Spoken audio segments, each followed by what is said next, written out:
Without further ado, let's get started with our panel right now. First up, let's introduce the executive producers of this fine show.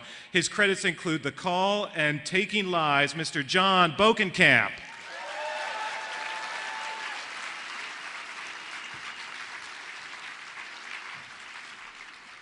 And he's worked on Alias and Beverly Hills 90210 and a bunch of other shows, John Eisendrath. All right, I know you guys all have your fedoras, so get ready. We're going to tip our hat to the man of the hour. You know him from Sex Lies and Videotape, Boston Legal, and The Office. And next year he's the voice of Ultron. But right now he's Red Reddington himself. Tip your hat to James Spader.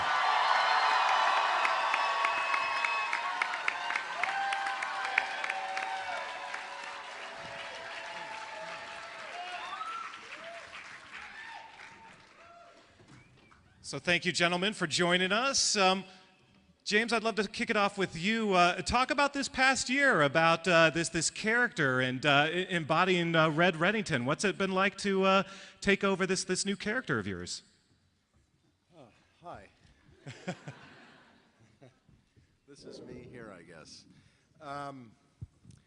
It's been quite a journey this past year. It's really been crazy, and the craziness started last year here at Comic-Con.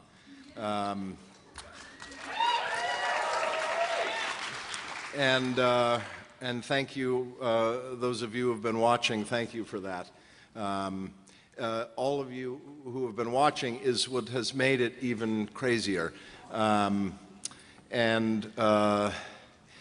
terms of Reddington, it's been an interesting year trying to figure out who he is, and I have probably just a few less questions about that than all of you. I know just a little more, just enough to be able to play him as opposed to watch him. And the second season, I think, portends even more. Sorry, guys, no pressure. But the show sort of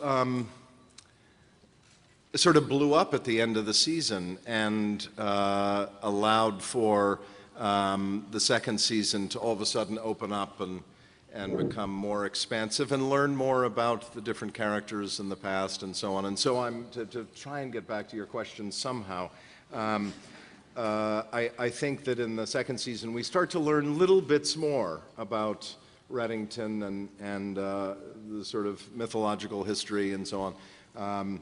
But the more you know, the less you know. So we'll try and keep that going. Every time there's an answer, it just leads to 20 more questions. Yes, exactly. How much fun are you having? It looks like you're really having a blast just embodying this character. Yeah, no, we're having great fun, and I say we because it's the product of a lot of fun with both of the two Johns that are here in terms of trying to figure out, the more fun that we can have and cool ideas and directions that the show can take, but also in terms of this character and try and tell the sort of history and the story behind the sort of weekly procedural show, to try and tell the story behind it all in a way that it can be as much fun